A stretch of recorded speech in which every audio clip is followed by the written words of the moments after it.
স্বাগতম ভয়ের রাজ্যে।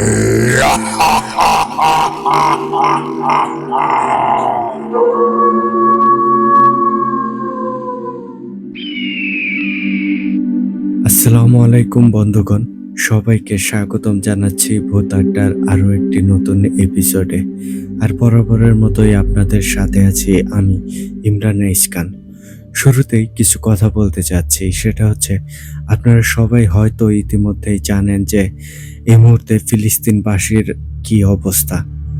ইসরায়েলের হামলায় তাদের অসংখ্য মানুষ কিন্তু প্রাণ হারিয়েছে, সেই সাথে অসংখ্য মানুষ আহত হয়েছেন।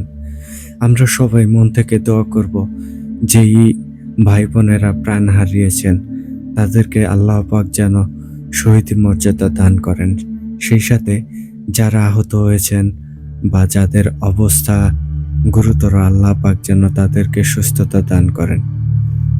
আমি পার্সোনালি বলি, আল্লাহ পাক যেন ইসরায়েল নামক এই রাষ্ট্রটা ধ্বংস করে দেয়, পৃথিবীর বুক থেকে যেন তাদেরকে আল্লাহ পাক বিলীন করে দেয়।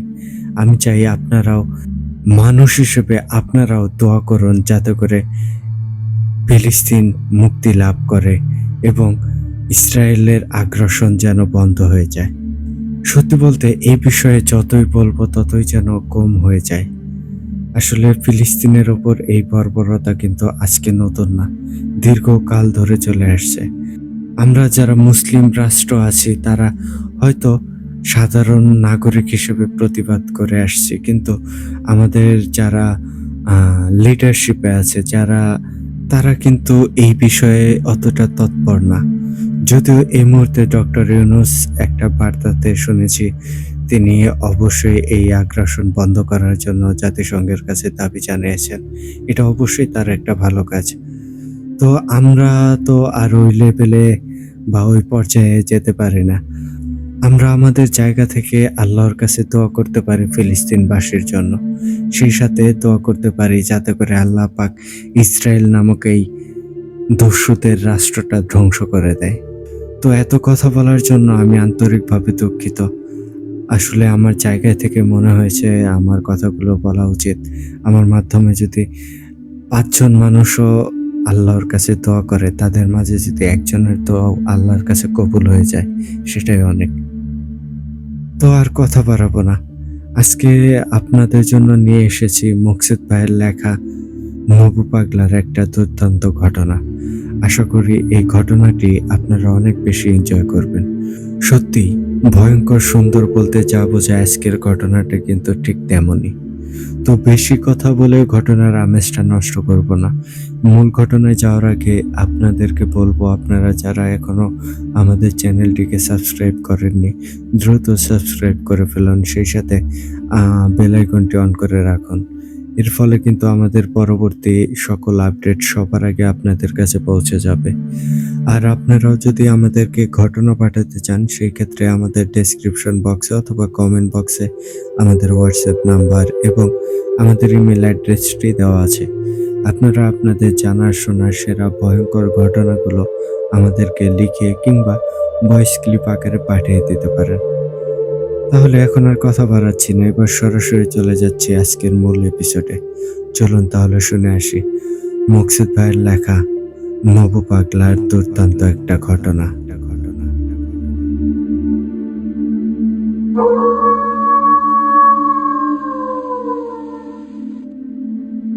ঘটনাটি আমাকে ঠিক যেইভাবে লিখে পাঠিয়েছেন, আমি চেষ্টা করছি ঠিক সেভাবেই আপনাদের মাঝে উপস্থাপন করতে।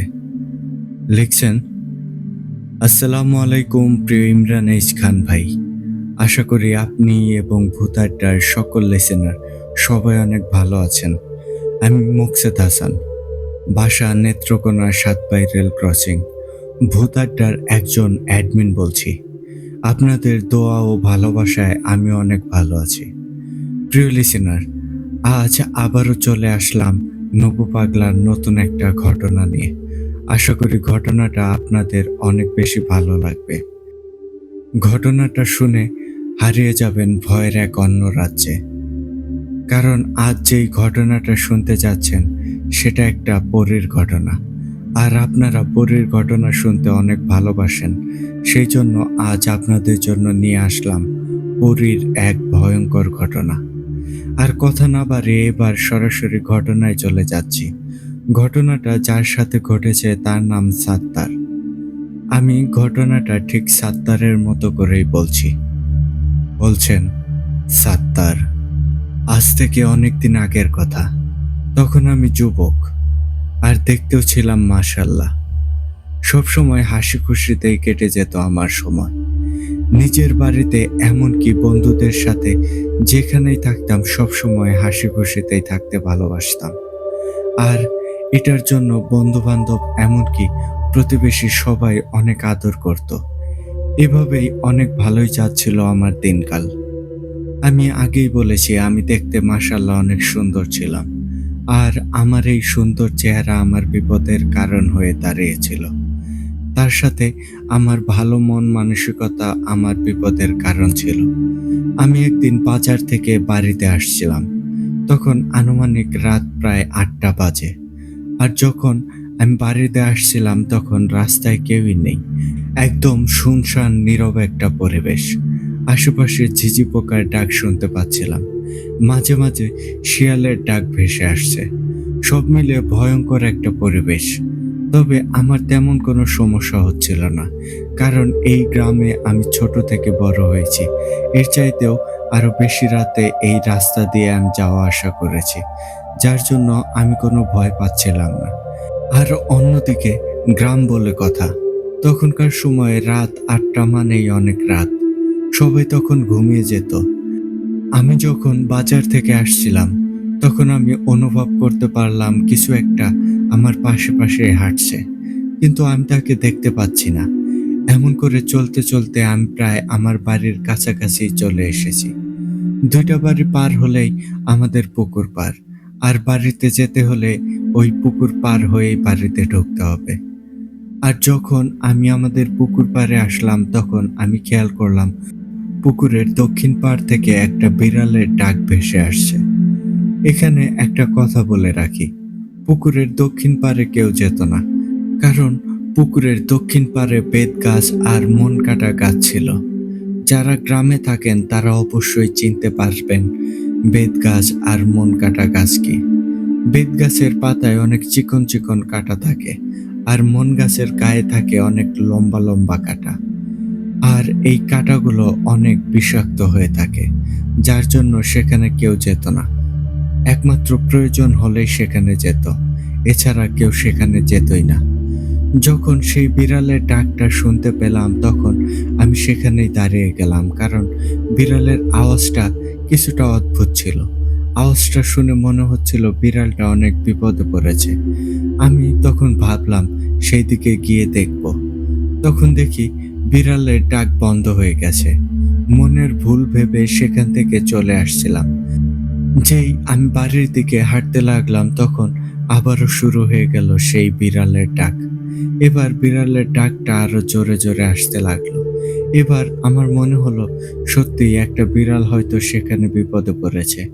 তাই আর নিজেকে আটকাতে পারলাম না। কোনো এক অদৃশ্য শক্তি আমাকে নিয়ে যেতে লাগলো পুকুরের দক্ষিণ পাড়ের সেই দিকটায়। আমি তখন বাড়ির দিকে না গিয়ে সেই দিকে হাঁটতে লাগলাম। আমি যতই সামনের দিকে যাচ্ছি আওয়াজটাও ততটাই জোরালো হতে লাগলো। আর আমি যখন সেখানে গেলাম তখন সেখানে গিয়ে দেখলাম অনেক সুন্দর একটা বিড়াল বেত কাটা গাছের নিচে আটকে আছে। আর সেই বিড়ালটার শরীর থেকে বেয়ে বেয়ে রক্ত পড়ছে। বেত কাটা গাছের নিচে এমনভাবে আটকে আছে কোনো দিকেই নাড়াচাড়া করতে পারছিল না। যেই পাশেই নড়তে চায় সেই পাশ থেকেই কাটা লাগে সেই বিড়ালটার গায়ে। আর এর জন্যই বিড়ালটা এমনভাবে চিৎকার করছিল।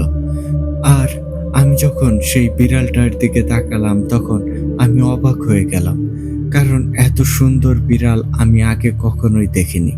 আর এমন বিড়াল আমাদের গ্রামে বা আমাদের বাড়ির আশেপাশেও কখনো দেখিনি। তখন আমি ভাবতে লাগলাম, এটা হয়তো অন্য গ্রাম থেকে ভুল করে আমাদের গ্রামে চলে এসেছে। আর এখানে এসে হয়তো মন কাটা গাছ আর বেত কাটা গাছের ভেতরে আটকে গেছে। আমি তখন একটা লাঠি হাতে নিলাম। আর সেই লাঠি দিয়ে আস্তে আস্তে বেত গাছের কাঁটাগুলো সরিয়ে দিলাম। তারপর এক হাত দিয়ে বিড়ালটা আমার কাছে নিয়ে আসলাম। বিড়ালটার গায়ে হাত পড়তেই বিড়ালটা একদম চুপ হয়ে যায়। আমি তখন বিড়ালটা নিয়ে আমার ঘরে চলে গেলাম। তারপর বিড়ালের গায়ের রক্তগুলো মুছে দিয়ে রান্নাঘরে চলে গেলাম বিড়ালটার জন্য দুধ নিয়ে আসতে। যখন আমি দুধ নিয়ে আমার রুমে ফিরে আসলাম, তখন আমি দেখলাম আমার রুমে সেই বিড়ালটা নেই। তখন আমি ভাবলাম রক্তগুলো মুছে দেওয়ার পর হয়তো বিড়ালটা একটু ভালো লাগছে আর তাই হয়তো চলে গেছে। আমি আর তখন কোনো কিছু না ভেবেই যেই দুধ বিড়ালের জন্য নিয়ে আসছিলাম সেই দুধ নিজেই খেয়ে নিলাম আর শুয়ে পড়লাম। আমি একটা জিনিস খেয়াল করলাম, বিড়ালটা যখন আমি ঘরে নিয়ে আসলাম তারপর থেকেই আমার রুমে অনেক সুন্দর একটা সুগন্ধ ছড়িয়েছিল। বলতে গেলে এত সুন্দর ঘ্রাণ আমি এর আগে কখনোই পাইনি। সেদিনের মতো আমি ঘুমিয়ে গেলাম। সকালে উঠে রাতের সেই বিড়ালের কথা একদম যেন ভুলেই গেলাম। রাতের কোনো কিছুই আমার মনে নেই। এমন করে দিন যেতে লাগলো আমার। প্রায় ১০ দিন পর দুপুরবেলায় আমি বাজার থেকে বাড়িতে আসছিলাম। আর যখন আমি আমাদের পুকুর পাড়ে আসলাম তখন হঠাৎ করেই দেখতে পেলাম সেদিন রাতের সেই বিড়ালটা আমার সামনে বসে আছে। আর বিড়ালটা দেখতে এখন আগের থেকে অনেকটাই সুস্থ দেখা যাচ্ছে। আমি যখন বিড়ালের মুখের দিকে তাকালাম তখন আমি খেয়াল করলাম বিড়ালটা আমাকে দেখে যেন হাসছে। বিড়ালটার মুখে অনেক সুন্দর একটা হাসি লেগে আছে। বলতে গেলে এই বিড়ালটা যেই দেখবে সেই বিড়ালের প্রেমে পড়ে যাবে। দেখতে এতটাই সুন্দর ছিল বিড়ালটা।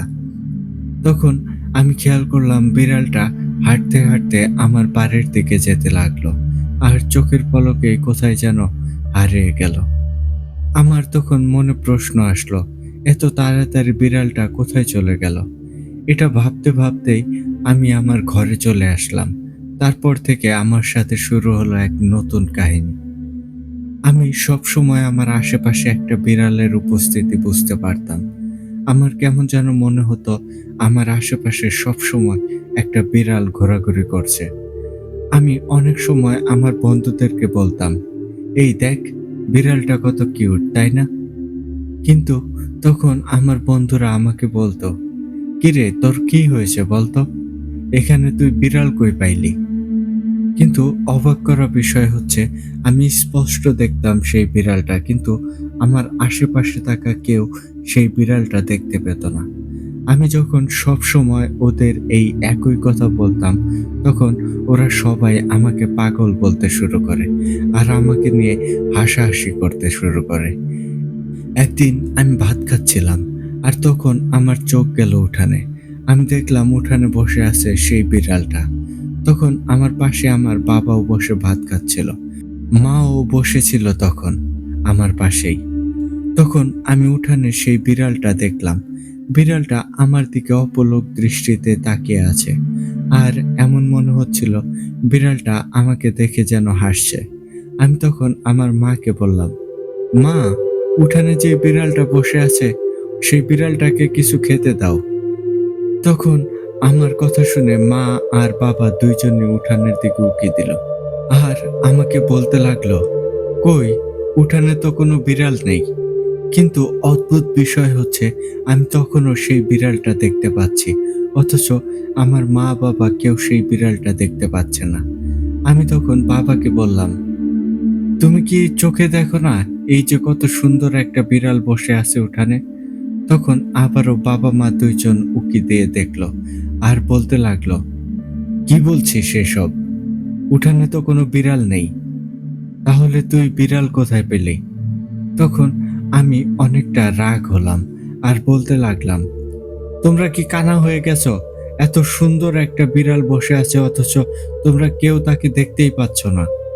এটা বলে আমি হাতে করে কিছু ভাত নিয়ে গেলাম উঠানে আর সেই বিড়ালের সামনে গিয়ে বিড়ালকে আমার হাতে থাকা ভাতগুলো খেতে দিলাম আর সেখান থেকে ফিরে আসলাম।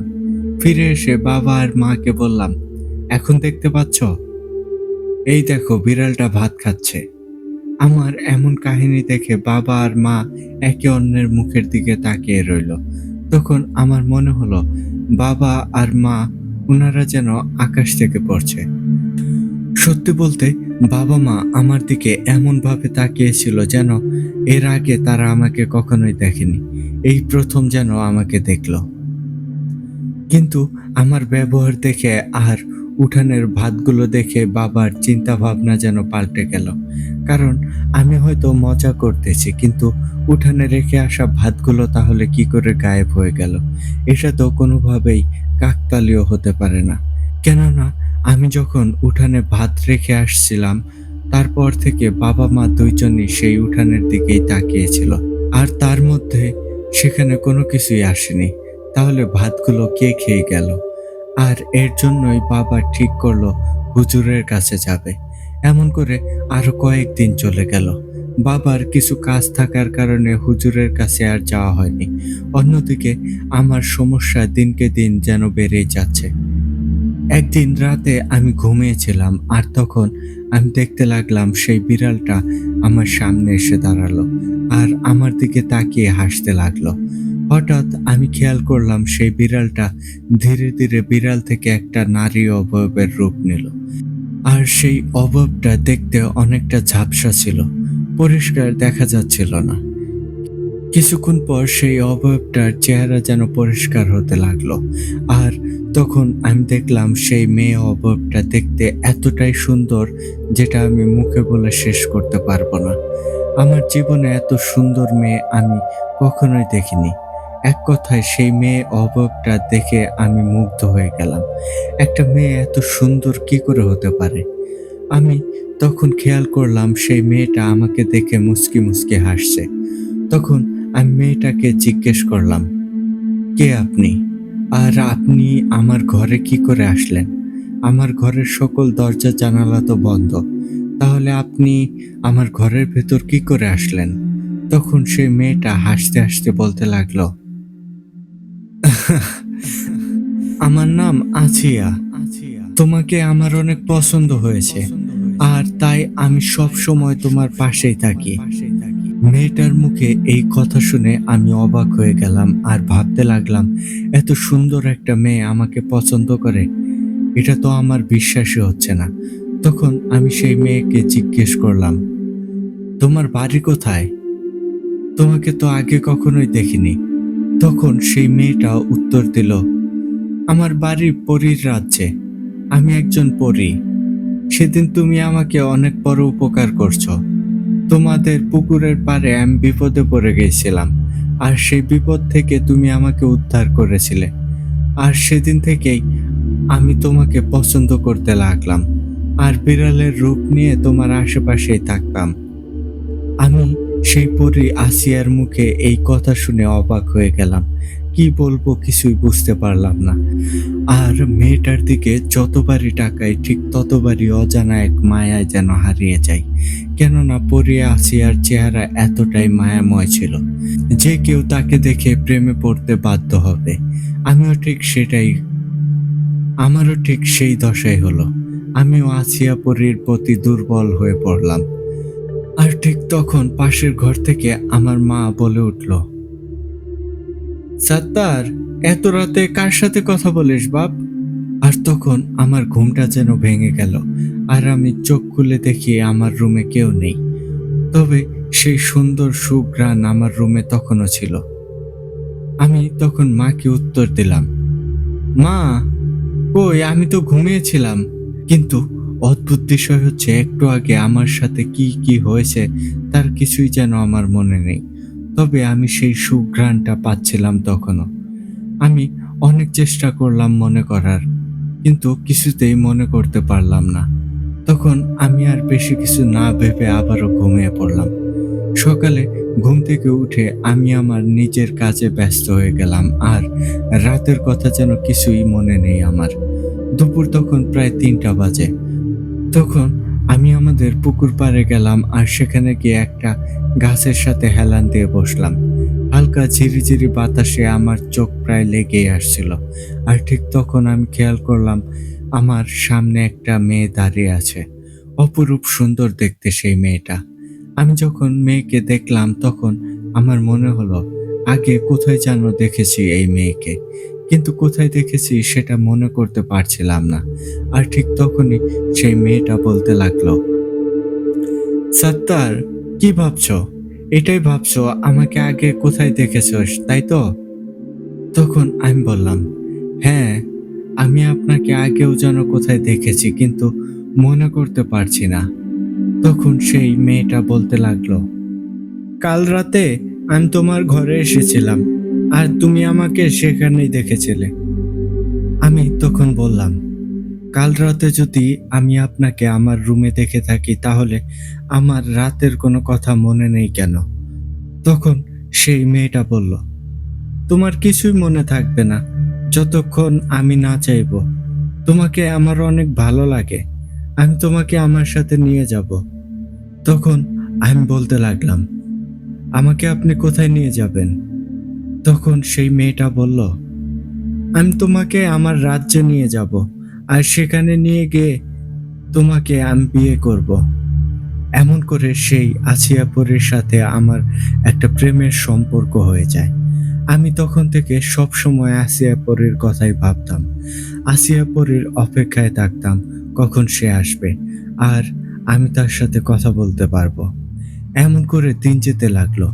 এইদিকে আমার বাবা-মা কিছুই বুঝতে পারলো না। আমার সাথে এত কিছু হয়ে আমার সাথে যে এত কিছু ঘটে যাচ্ছে। একদিন রাতে আমি আমার রুমেই শুয়েছিলাম আর ঠিক তখন আসিয়া পড়ে আসলো। তার সাথে অনেকক্ষণ গল্প করলাম। তখন হঠাৎ আসিয়া পড়ে বলতে লাগলো, সত্তার, আজ তোমাকে আমার সাথে এক জায়গাতে নিয়ে যাব। তুমি কি যাবে আমার সাথে? তখন আমি আসিয়ার প্রেমে অন্ধ ছিলাম। আমি এক কথায় রাজি হয়ে গেলাম। আর তখন সেই আসিয়া পরী আমাকে চোখ বন্ধ করতে বলল। আমিও চোখ বন্ধ করলাম।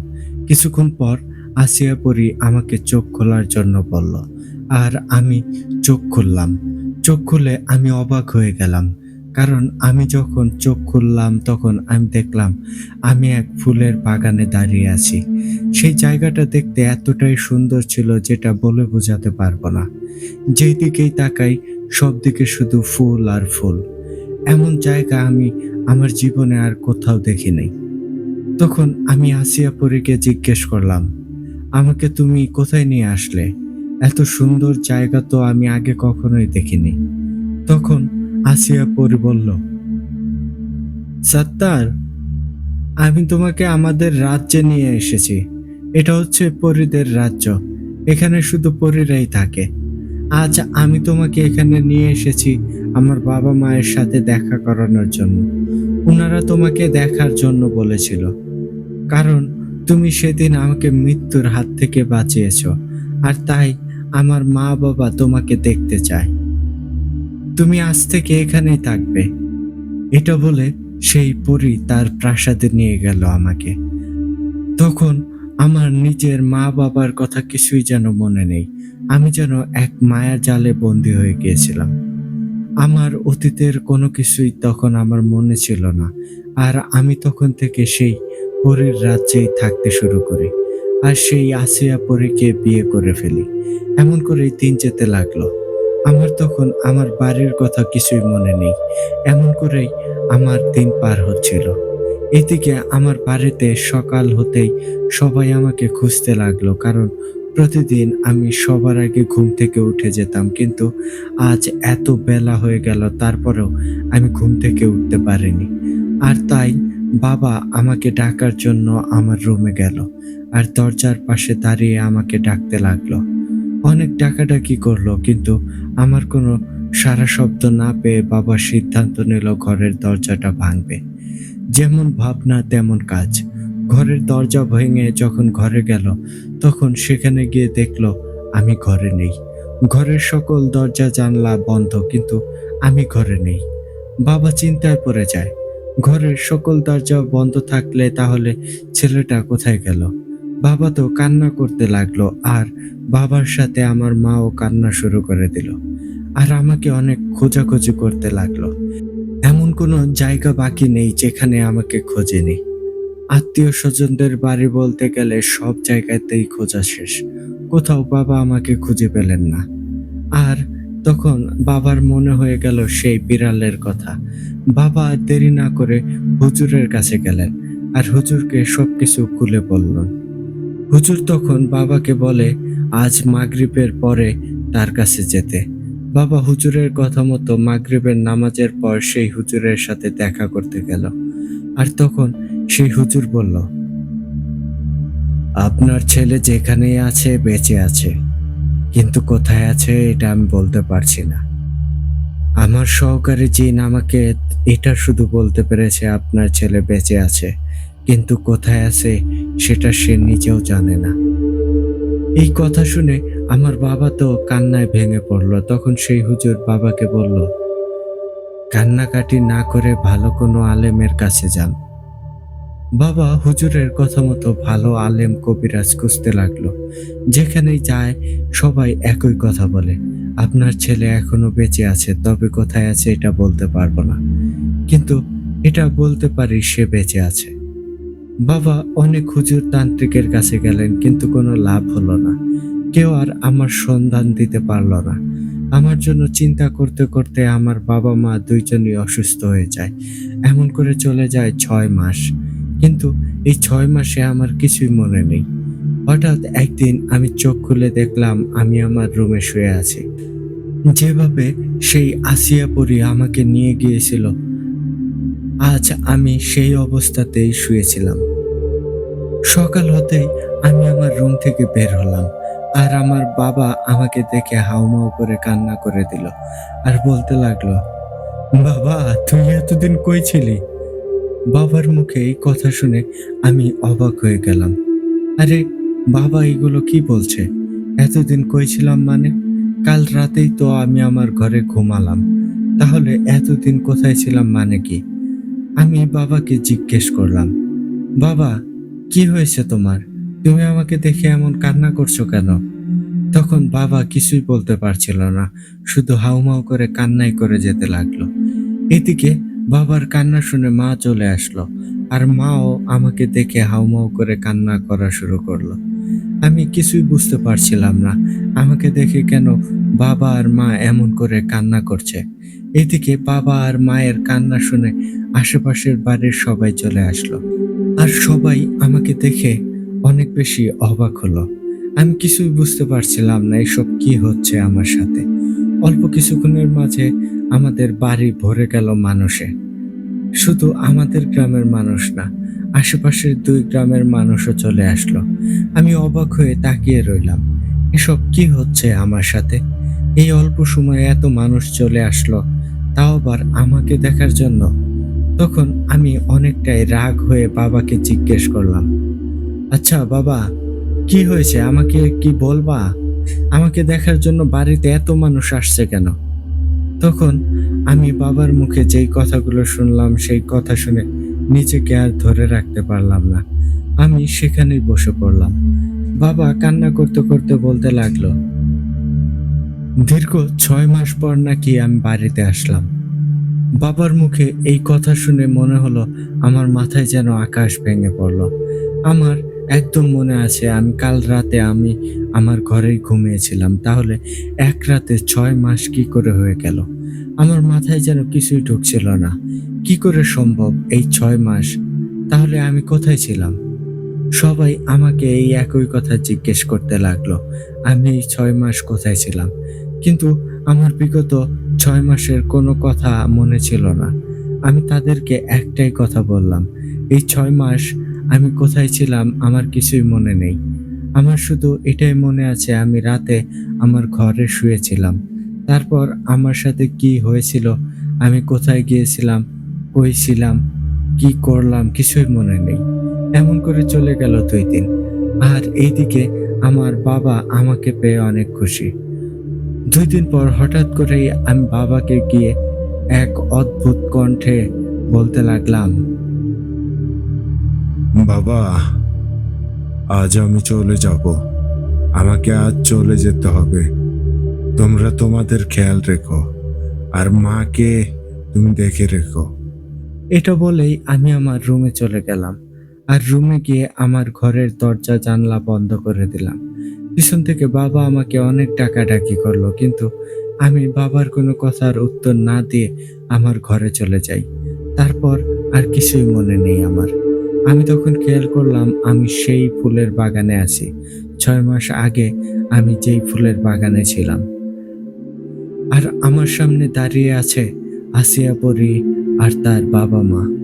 আমাকে দেখে আসিয়া পরী হাসতে, হাসতে বলতে লাগলো, "স্বাগতম তোমাকে আবারও ফিরে আসার জন্য।" তখন আমি আসিয়া পরীকে বললাম, "কিসের স্বাগতম? আমি কোথায় গিয়েছিলাম? মানে আমার কিছুই মনে নেই এই ২ দিন আমি কোথায় ছিলাম।" তখন আসিয়া পরী বলল, "এই ২ দিন নাকি আমি আমার বাবা-মায়ের কাছে ছিলাম।" আসিয়া পরীর কথা শুনে আমার তখন বাবা-মায়ের কথা মনে পড়ে গেল। আর আমি সেখানেই কান্না করে দিলাম। আর আসিয়া পরীকে বললাম, "আমাকে আমার বাবা-মায়ের কাছে দিয়ে আসতে। আমি এখানে থাকবো না। আমি আমার বাবা-মায়ের কাছে যাবো।" তখন আসিয়া পরী বলল, "সত্তার, এটা সম্ভব না। আমি তোমাকে আর তোমার রাজ্যে যেতে দেব না। তুমি এখন থেকে আমাদের রাজ্যে থাকবে। আর কোনোদিন তুমি তোমার বাবা-মায়ের কাছে যেতে পারবে না। আর সেই জন্যই আমি ২ দিনের জন্য তোমাকে তোমার বাবা-মায়ের কাছে পাঠিয়েছিলাম। আর আজ থেকে তোমার সাথে যা, যা হবে সবকিছুই তোমার মনে থাকবে। তোমার অতীতের কথাও। এখন থেকে তুমি আর কোনো কিছুই ভুলে যাবে না। তোমার সাথে যা, যা হবে সবকিছুই তোমার মনে থাকবে।" আমি তখন কান্না করতে লাগলাম। আর এই ২ দিন আমি যা, যা করেছি আমার বাড়িতে গিয়ে সবকিছুই মনে করতে লাগলাম। আর তখন ২ দিন আগের কথা, এমনকি অতীতের সব কথাই আমার মনে পড়ে। আমি তখন অনেক অনুরোধ করলাম আমাকে আমার বাড়িতে দিয়ে আসার জন্য, কিন্তু আসিয়া পরী কিছুতেই রাজি হচ্ছে না।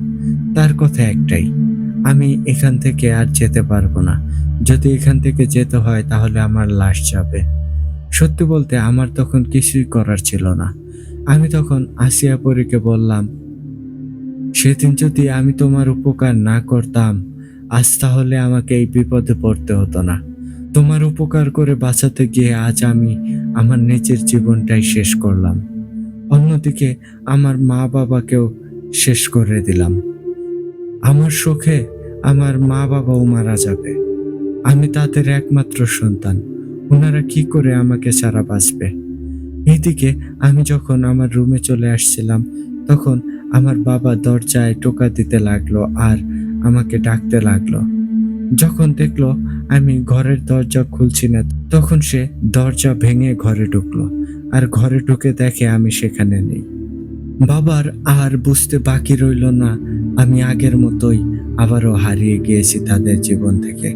বাবা অনেক কান্না করছিল আর মা কান্না করতে করতে প্রায় পাগলের মতো হয়ে গেল। এমন করেই দিন যেতে লাগলো আর আমার মা পাগল হয়ে গেল।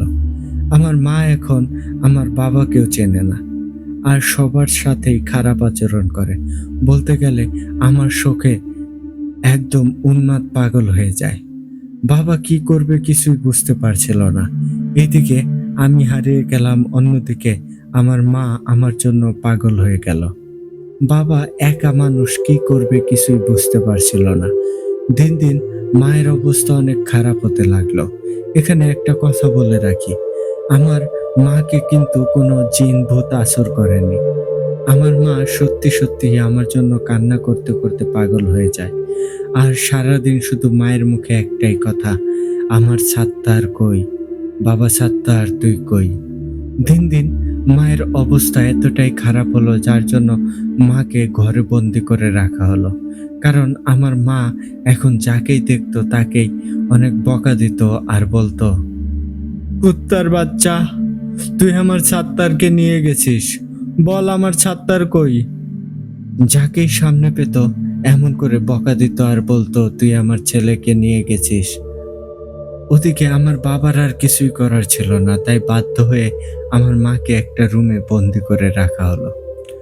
বাবা এসব দেখে প্রায় পাগলের মতোই হয়ে যাচ্ছিল, কারণ মা অসুস্থ হবার পর থেকে বাবা পড়ে গেল এক মহাবিপদে। কারণ রান্না করে দেওয়ার মতো কেউ নেই, ঠিকমতো খেতে পারছিল না, ঘুমাতে পারছিল না। এমন করেই দিন যেতে লাগলো। তারপরেও এমন করে চলে গেল আরো ৩ মাস। সবাই মিলে বাবাকে অনেক চাপ দিল বিয়ে করার জন্য, কিন্তু বাবা কিছুতেই রাজি হচ্ছিল না। বাবার একটাই কথা, আমি কখনো আর বিয়ে করতে পারবো না। আমি যতদিন বেঁচে আছি সাত্তারের মায়ের সেবা করেই যাব। আজ আমি যদি আবারও বিয়ে করে ফেলি তাহলে সাত্তারের মাকে দেখার মতো কেউ থাকবে না। এই অসহায় পাগল মেয়েটাকে আমি কি করে একা ছেড়ে দেব? তখন সবাই বলল, তুমি বিয়ে করলেই যে সাত্তারের মা একা হয়ে যাবে এটা কে বলেছে? তুমি বিয়ে করলে আরো ভালো হবে। তুমি আর তোমার নতুন বউ দুইজন মিলে সাত্তারের মায়ের সেবা করতে পারবে। আর তুমি যদি এইভাবে থাকতে থাকতে অসুস্থ হয়ে যাও তাহলে সাত্তারের মায়ের দেখাশোনা কে করবে? সবকিছু বিবেচনা করে একটা সময় আমার বাবা বিয়ে করতে রাজি হয়ে গেল। আর আমার নতুন মা অনেক ভালো মানুষ ছিল। উনি বিয়ে হয়ে আসার পর থেকেই আমার মায়ের দেখাশোনার দায়িত্ব নিল। এমনকি নিজের বোনের মতোই মাকে আগলে রাখতে থাকলো। এটা দেখে বাবা অনেক খুশি হলো, কেননা এই দিনে এমন মানুষ কমই পাওয়া যায় যে কিনা বিয়ে হয়ে আসার পর থেকেই একজন পাগলকে দেখাশোনা করতে শুরু করে দিল। আমার বাবা আমার নতুন মাকে বলল, আমাকে বিয়ে করে অনেক কষ্টের মাঝে পড়ে গেলে তুমি, তাই না? তখন আমার নতুন মা উত্তর দিল, দেখেন, ভাগ্য হচ্ছে আল্লাহর হাতে। এখানে আপনার বা আমার কোনো কিছু করার নেই। আর আমি সবকিছু জেনেই আপনার কাছে বিয়ে বসেছি। আর আপার কথা বলছেন, আজ যদি উনি আমার বোন হতো তাহলে কি আমি পারতাম ওনাকে ফেলে দিতে? আপনি কোনো চিন্তা করবেন না। আমি যতদিন বেঁচে আছি বড় আপাকে দেখার দায়িত্ব আমার। আমার নতুন মায়ের মুখে এই কথা শুনে বাবা অনেক খুশি হলো। এমন করেই চলে গেল 3 বছর। আর এই 3 বছর আমার নতুন মা নিজের বোনের মতো করেই আমার মাকে সেবা যত্ন করেছেন। অন্যদিকে আমার বাবাও আমাকে ফিরে পাওয়ার জন্য অনেক হুজুর কবিরাজের কাছে যেতে লাগলো, কিন্তু কোনো কাজ হচ্ছিল না। আর এই 3 বছরে আমার নতুন মায়ের কোনো বাচ্চাও হলো না।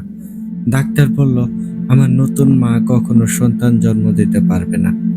এইদিকে আমার মা দিন দিন অনেক অসুস্থ হয়ে যাচ্ছে। অন্যদিকে আমার নতুন মা অনেক পরিশ্রম করে যাচ্ছে। আমার মা যখন নিজের কাপড়ে প্রস্রাব পায়খানা করত তখন আমার নতুন মা নিজের বোন মনে করেই সবকিছু পরিষ্কার করত। একদিন আমার নতুন মা কান্না করে আমার বাবাকে বলতে লাগলো, আমার তো সন্তান হবে না কখনো। তুমি যেইভাবেই পারো সাত্তারকে ফিরে আনো। আমি বাকিটা জীবন সাত্তারকে নিয়ে নিজের ছেলের মতোই আগলে রাখবো। বড় আপার শরীর দিন দিন খারাপের দিকে যাচ্ছে। না খেয়ে থাকতে থাকতে অনেক শুকিয়ে গেছে।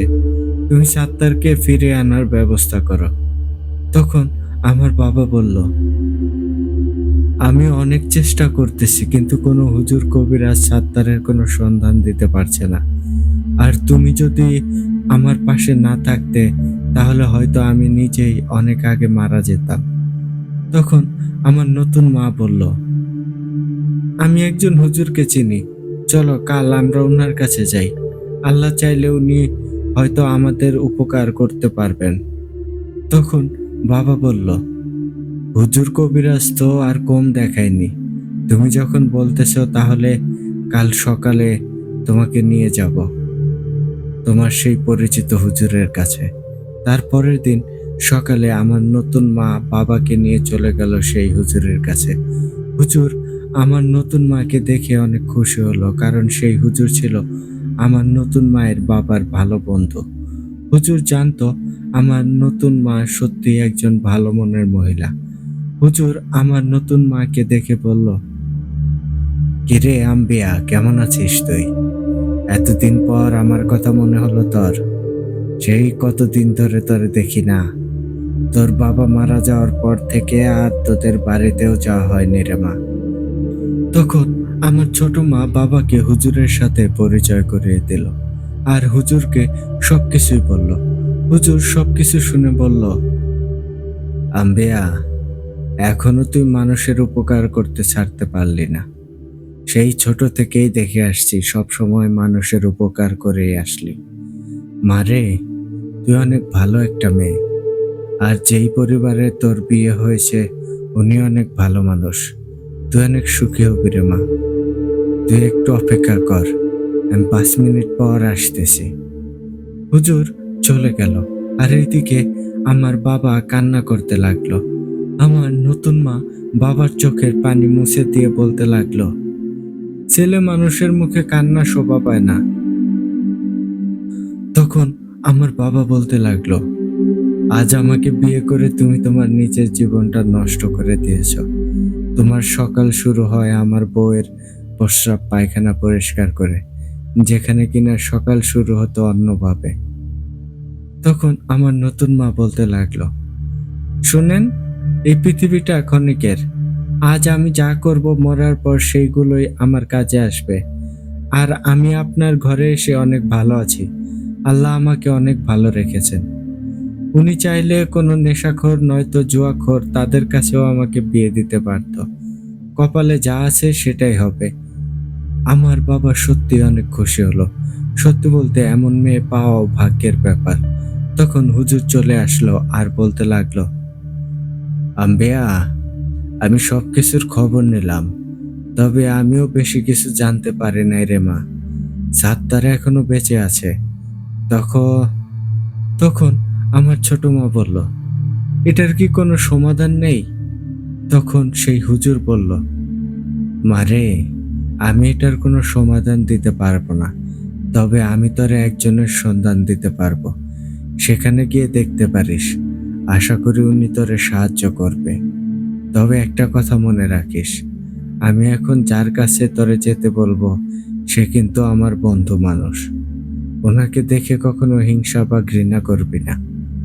তখন হুজুর একটা ঠিকানা দিল আর বলল, সেখানে গিয়ে দেখবি একটা বট গাছ আছে, আর সেই বট গাছের নিচে দেখবি একজন পাগলা মানুষ বসে আছে। ভুলেও কিন্তু ওনাকে পাগল মনে করে অবহেলা করবি না। ওনার পায়ে ধরে কান্না করবি আর আমার কথা বলবি। সেই পাগলকে গিয়ে বলবি আমি তোকে ওনার কাছে পাঠিয়েছি। আমার কথা শুনলে সে তোর উপকার করবে ইনশাল্লাহ। তখন আমার নতুন মা আর বাবা হুজুরের থেকে বিদায় নিল। হুজুর তখন আমার বাবাকে বলল, বাবা রে, এই মেয়েটার মনে কখনো কষ্ট দিস না। মেয়েটা অনেক ভালো একটা মেয়ে। সেই ছোট থেকেই মানুষের উপকার করে আসছে। তখন আমার বাবা কান্না করে দিল আর বলল, হুজুর, আজ যদি আম্বিয়া না থাকতো তাহলে আমি অনেক আগেই মারা যেতাম হয়তো। কথা দিলাম আম্বিয়াকে কখনোই কষ্ট দেব না। তখন সেই হুজুর একটা হাসি দিল আর বাবাকে বিদায় দিল। হুজুরের দেওয়ার ঠিকানা মতো চলে গেল আমার বাবা আর নতুন মা। আর সেখানে গিয়ে দেখলো বট গাছের নিচে একটা পাগল শুয়ে আছে। তখন আমার নতুন মা আর বাবা দুইজন সেই পাগলের পায়ে ধরে কান্না করে দিল। সেই পাগলটা তখন বলতে লাগলো, কে রে বাপু তোরা, এই অসময়ে আমার ঘুমটা নষ্ট করে দিলি কেন? তখন আমার নতুন মা কান্না করতে করতে সেই হুজুরের কথাগুলো বলল। সেই পাগলটা বলতে লাগলো, বুঝতে পারছি এই বেটা নবু পাগলারে কখনো শান্তিতে থাকতে দিবে না। এবার আমার পা দুইটা ছাড়তো বাপু। আমার বন্ধু যখন তোদের নবু পাগলার কাছে পাঠিয়ে দিছে, তাইলে তো তোদের উপকার করতেই হবে। কি হয়েছে সবকিছু আমারে খুলে বল শুনি। তখন আমার বাবা মা সবকিছু খুলে বলল নবু পাগলাকে। সব শুনে নবু পাগলা বলল, ও আচ্ছা, এই কথা। আচ্ছা তোরা চুপ করে এখানে বসে থাকবি, কেউ কোনো কথা বলবি না। আমার দুইজন বন্ধু আসবে, আমি তাদের সাথে কথা বলবো।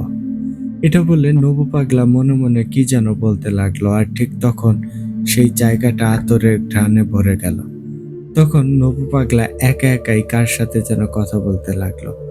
আমার বাবা আর নতুন মা শুধু নবু পাগলার কথাই শুনতে পেল, কিন্তু অন্য কারো আওয়াজ শুনতে পেল না। কিছুক্ষণ পর নবু পাগলা বলতে লাগলো, তোদের সমস্যার সমাধান পাইছি রে। তোর ছেলে কই আছে এটাও জানতে পারছি, তবে তোর ছেলেকে ফিরিয়ে আনা অনেক কষ্টের কাজ রে বাপু। তখন আমার নতুন মা কান্না করে দিল।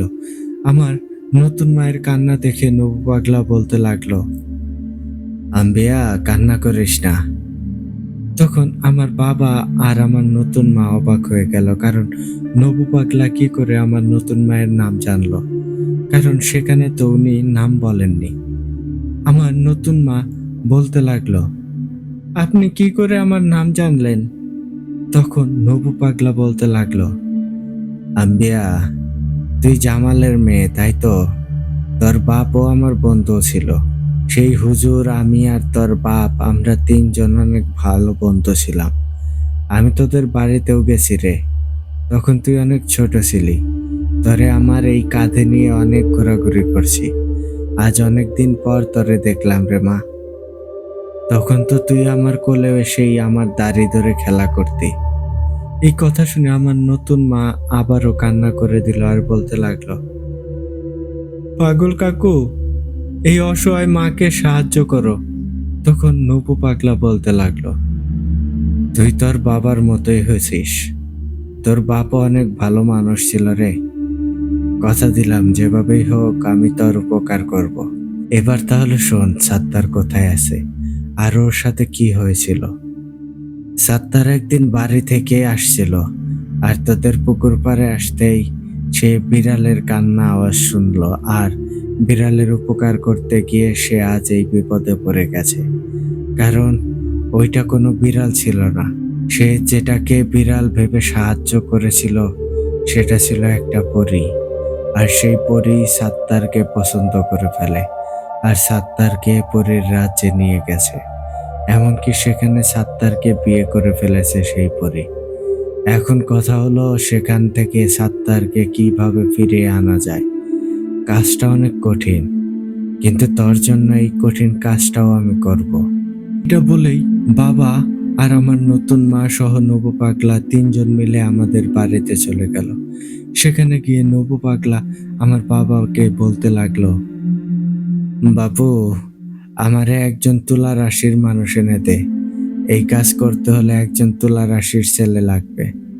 তখন আমার বাবা বলল, আমি নিজেই তুলা রাশি, আপনি চাইলে আমাকে দিয়ে কাজ করতে পারেন। তখন নবু পাগলা বলল, তাহলে তো কোনো কথাই নেই। এটা বলে নবু পাগলা একটা গোল বৃত্ত কাটলো, আর গোল বৃত্ত এঁকে সেখানে আমার বাবাকে বসতে বলল। বাবা সেই বৃত্তে বসে গেল, আর তখন নবু পাগলা মনে মনে কি যেন পড়তে লাগলো। এমন করে চলে গেল প্রায় 2 ঘন্টা, কিন্তু কিছুই হচ্ছিল না। হঠাৎ আমার বাবা ভয়ঙ্কর এক কণ্ঠে বলতে লাগলো, এই পাগল, তুই আমাকে এখানে কেন আনলি? আমি ঘুমিয়েছিলাম, তোর ডাক আমার কানে ছুরির মতো আঘাত করতে লাগলো। বল আমাকে কেন এখানে ডেকেছিস? তুই হয়তো জানিস না আমি কে, আর আমি তোর কি করতে পারি। তখন নবু পাগলা একটা ধমক দিয়ে বলতে লাগলো, এই চুপ কর, তোর পক পক শোনার জন্য তোরে এখানে ডাকি নাই। আর তুই আমারে কি করবি রে, হ্যাঁ? তুই তো এখন সারাদিন কান্না করলেও আমার এই বৃত্তের ভেতর থেকে বের হতে পারবি না। তখন আমার বাবার ভেতরে থাকা চিন্তা বলতে লাগলো, আমি পরিরাজ্যের রাজার ছেলে, আর তুই কোনো কারণ ছাড়াই আমাকে বন্দি করেছিস। আমার বাবা যদি এই কথা জানে তাহলে তোকে বাঁচতে দেবে না। তখন নবু পাগলা বলতে লাগলো, এই তো সুন্দর একটা কথা কইলি বাপু। আমিও তো চাই তোর বাবা জানুক এখানে তুই বন্দি আছিস। ডাক এবার তোর বাবাকে, আমি তোর বাবার সাথে একটু বোঝাপড়া করব। তখন সেই চিন্তা বলতে লাগলো, তুই অনেক ভুল করেছিস পাগল। আমার বাবা এখানে আসলে তোর অবস্থা খারাপ করে ছাড়বে। তখন নবু পাগলা বলতে লাগলো, আরে বাবু, এত কথা বলিস কেন? যা বলছি তাই কর না। ডাক্তার বাপকে, নয়তো তোরে সারা জীবনের জন্য বোতলে বন্দি করে রেখে দেব। তখন সেই জিন তার বাবাকে স্মরণ করে, আর এই দিকে নবু পাগলা সেই হুজুর জিন আর কালী জিনকে স্মরণ করে। আর সাথে সাথেই চারদিক অন্ধকার নেমে আসে আর তুফানের মতো বাতাস বইতে শুরু করে। অল্প কিছুক্ষণের মাঝেই তুফানটা বন্ধ হয়ে যায় আর নবু পাগলার দুই পাশে দাঁড়িয়ে থাকে হুজুর জিন আর কালী জিন। তখন সেখানে আরো একটা জিন এসে হাজির হলো। তার গায়ে ছিল সাদা জোব্বা। সেখানে এসে সবাইকে সালাম দিল আর বলতে লাগলো, আমার ছেলেকে কেন বন্দি করা হলো? তার অপরাধ কি? কি করেছে সে? এইভাবে তাকে বন্দি করা হয়েছে কেন? তখন কালী জিন বলল, তোমার ছেলে কিছুই করেনি, তবে তুমি রাজা হিসেবে তোমার রাজ্যের সঠিকভাবে দেখভাল করতে ব্যর্থ। তুমি তোমার রাজ্যের সঠিক বিচার করতে পারো না। তখন সেই জুব্বা পরা জিন বলতে লাগলো, আমার ভুল কোথায় বলো? আমি কি এমন করেছি যার জন্য আমার ছেলেকে আজ বন্দি করেছো? তখন নবু পাগলা বলতে লাগলো, তুমি বাপু পরের রাজ্যের রাজা, তোমারে বাপু আমি সম্মান করি, পাশের রুমে একবার তাকিয়ে দেখো। তখন সেই জুব্বা পরা জিন পাশের রুমে তাকালো আর দেখলো একজন মহিলা পাগল হয়ে পড়ে আছে। তখন সেই জুব্বা পরা জিন বলতে লাগলো, ওনার সাথে আমি বা আমার ছেলের কি সম্পর্ক? তখন নবু পাগলা বলল, এই যে এই পাগল মহিলাকে দেখছো বাপু, এই মহিলা যে কোনো সময় মারা যাবে। আর এর জন্য দায়ী আর এর জন্য দায়ী তোমার পরিরাজ্যের এক পরীর পরিবার। আজ তাদের জন্য এই মহিলার এমন অবস্থা। এখন তুমি বলো বাপু, এটা কি এই পরিবারটার প্রতি অবিচার করা হয়নি? তখন সেই জিন বলে, হ্যাঁ, অবশ্যই অবিচার করা হয়েছে, কিন্তু কে করেছে এমন কাজ বলো, আমি অবশ্যই সুবিচার করব। আমার ছেলেকে ছেড়ে দাও। তখন নবু পাগলা বলতে লাগলো, অবশ্যই তোমার ছেলেরে ছেড়ে দেব বাপু, কিন্তু তার আগে আমি তোমার বিচার দেখতে চাই। আমি দেখতে চাই তুমি কি বিচার করো। তখন সেই জিন বলল, আমাকে সবকিছু খুলে বলো। নবু পাগলা তখন সবকিছুই খুলে বলল। আর সব শুনে সেই জিন অনেক রাগ করলো আর সেখান থেকে চলে গেল। 2 মিনিট পর ফিরে আসলো সেই পরীর পরিবারকে সাথে নিয়ে আর বলতে লাগলো, নবু, এই হচ্ছে তারা যে এই পরিবারের প্রতি অবিচার করেছে। আমি এদের তোমার হাতে তুলে দিলাম। এবার তোমার যেই শাস্তি দিতে মন চায় তুমি সেটাই দাও। তখন নবু পাগলা বলল, আমি বাবু এদের কিছুই করব না। আমি এদেরকে আপনার হাতে তুলে দিলাম। আপনি এদের বিচার করবেন আপনার রাজ্যে নিয়ে গিয়ে। আপনি শুধু সাত্তারকে ফিরিয়ে দিন। তখন সেই জিন বলল, সাত্তারকেও আমি আমার সাথে নিয়ে এসেছি। সাত্তার তার নিজের ঘরে অজ্ঞান হয়ে পড়ে আছে। তখন নবু পাগলা বলল, আমি লজ্জিত তোমাকে এইভাবে এখানে আনার জন্য। আমার কাছে আর কোনো উপায় ছিল না বাবু। আমার বন্ধু কালী জিন আর হুজুর জিন আমাকে এই পরামর্শ দিয়েছে। ওনারা আমাকে বলেছে তুমি অনেক ভালো, আর তাই বাপু তোমার ছেলেকে বন্দি করে তোমাকে এখানে আনতে হলো। তখন সেই জিন বলল, যা হয়েছে ভালোই হয়েছে, আর এই কাজের জন্য এই পাপীদের আমি শাস্তি দেব। এবার আমাদের যেতে দাও। তখন নবু পাগলা দোয়া পরে তার ছেলেকে মুক্ত করে দিল।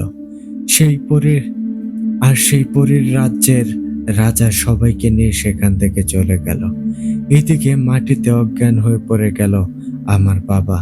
আর নবু পাগলা সেখান থেকে বিদায় নিয়ে চলে গেল আর বলে গেল, আমার মা হয়তো আর বেশি দিন বাঁচবে না। এটা বলেই চলে গেল নবু পাগলা। আমার বাবার জ্ঞান ফিরে আসতেই চলে গেল আমার রুমে আর সেখানে গিয়ে দেখলো আমি অজ্ঞান হয়ে শুয়ে আছি আমার বিছানায়। তখন আমার জ্ঞান ফিরিয়ে আনা হলো। জ্ঞান ফিরতেই আমি আমার বাবাকে দেখতে পেলাম আর বাবাকে জড়িয়ে ধরে কান্না করতে লাগলাম। তখন আমার সবকিছুই মনে ছিল, আমি কোথায় ছিলাম এতদিন আর আমার সাথে কি কি হয়েছে সবকিছুই। আমি তখন বাবাকে মায়ের কথা জিজ্ঞেস করলাম। আর বাবা তখন আমাকে মায়ের ঘরে নিয়ে গেল। মাকে পাগল অবস্থায় দেখে আমি হাউমাউ করে কান্না করে দিলাম। আর মা আমাকে দেখে অনেক খুশি হয়ে গেল আর আমাকে চিনতেও পারলো, কিন্তু মায়ের শরীরে শক্তি ছিল না যে দাঁড়িয়ে আমাকে বুকে টেনে নেবে। তখন আমি মাকে জড়িয়ে ধরলাম। তখন আমার বাবা আমাকে সবকিছুই খুলে বলল, আমার অবর্তমানে বাড়িতে যা যা হয়েছে, এমনকি ওনার বিয়ের কথাও। তখন আমি আমার নতুন মাকে খুঁজতে লাগলাম, কিন্তু আমার নতুন মা তখন সেখানে ছিল না। ঠিক তখন আমি পাশের রুম থেকে কুকিয়ে কুকিয়ে কান্নার আওয়াজ শুনতে পেলাম।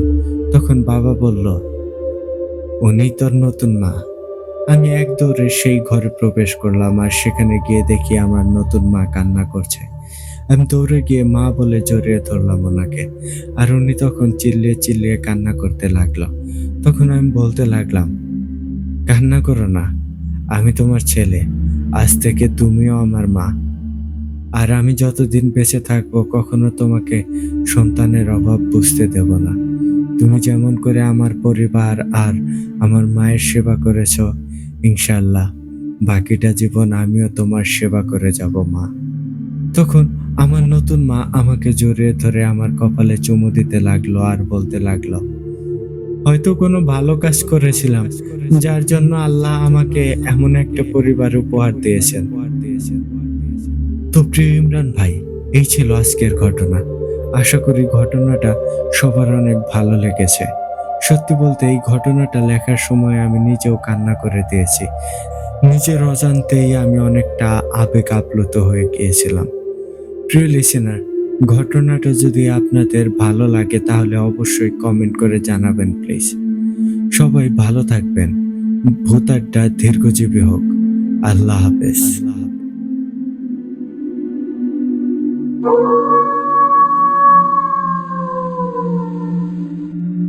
ধন্যবাদ মুকসেদ ভাই, এত সুন্দর আর ইউনিক একটা ঘটনা আমাদের সাথে শেয়ার করার জন্য। সত্যি ঘটনাটি অসাধারণ ছিল। এক কথায় আমি নিজেই নবু পাগলার অনেক বড় ফ্যান। তো সেই হিসেবে বলবো আজকের ঘটনাটি কিন্তু অন্য লেভেলের ছিল। সেই সাথে মুকসেদ ভাই, আপনাকে অনুরোধ করব, হয়তো এইবার সময় স্বল্পতার জন্য ঘটনাটি রিভাইজ করতে পারেননি, যার কারণে ঘটনার মাঝে বেশ কিছু ভুল ত্রুটি ছিল। আশা করি আগামীতে এমনটা হবে না। তো ওভারঅল সবকিছু মিলিয়ে আজকের ঘটনাটি কিন্তু অন্য লেভেলের ছিল। তো প্রিয় লিসেনার্স, আপনাদের কাছে কেমন লেগেছে মুকসেদ ভাইয়ের আজকের নবু পাগলার এই ঘটনাটি? আপনারা কিন্তু আপনাদের মূল্যবান মতামত অবশ্যই আমাদের সাথে শেয়ার করবেন। তো ওয়ান্স এগেইন মুকসেদ ভাই, আপনাকে অসংখ্য ধন্যবাদ। সেই সাথে আপনাদের সবাইকে ধন্যবাদ যারা এতক্ষণ আমাদের ঘটনাটি শুনছিলেন। তো চলে যাওয়ার আগে আবারও আপনাদেরকে বলবো, আপনারা যারা এখনো আমাদের চ্যানেলটি সাবস্ক্রাইব করেননি, দ্রুত সাবস্ক্রাইব করে ফেলুন। আর আমাদেরকে ঘটনা পাঠাতে চাইলে আমাদের হোয়াটসঅ্যাপ নাম্বারটি আমাদের ডেসক্রিপশন বক্স অথবা কমেন্ট বক্সে প্রিন্ট আপ করা আছে। এছাড়াও আপনারা চাইলেই কিন্তু আমাদেরকে ইমেলের মাধ্যমেও ঘটনা পাঠাতে পারেন। আর আমাদের ইমেল অ্যাড্রেসটি হচ্ছে bhutadda.stories@gmail.com। আপনাদের জানা শোনা সেরা ভয়ঙ্কর ঘটনাগুলো আমাদেরকে লিখে কিংবা ভয়েস ক্লিপ আকারে পাঠিয়ে দিতে পারেন। তাহলে আমি ইমরান এইচ খান আজকের মতো এখানে বিদায় নিচ্ছি। কথা হচ্ছে আগামী এপিসোডে নতুন আর দুর্দান্ত ভয়ঙ্কর কোনো এক ঘটনা নিয়ে। টিল দেন সবাই ভালো থাকুন, সুস্থ থাকুন, আর হ্যাঁ, ভূত আড্ডার সাথেই থাকুন। আসসালামু আলাইকুম।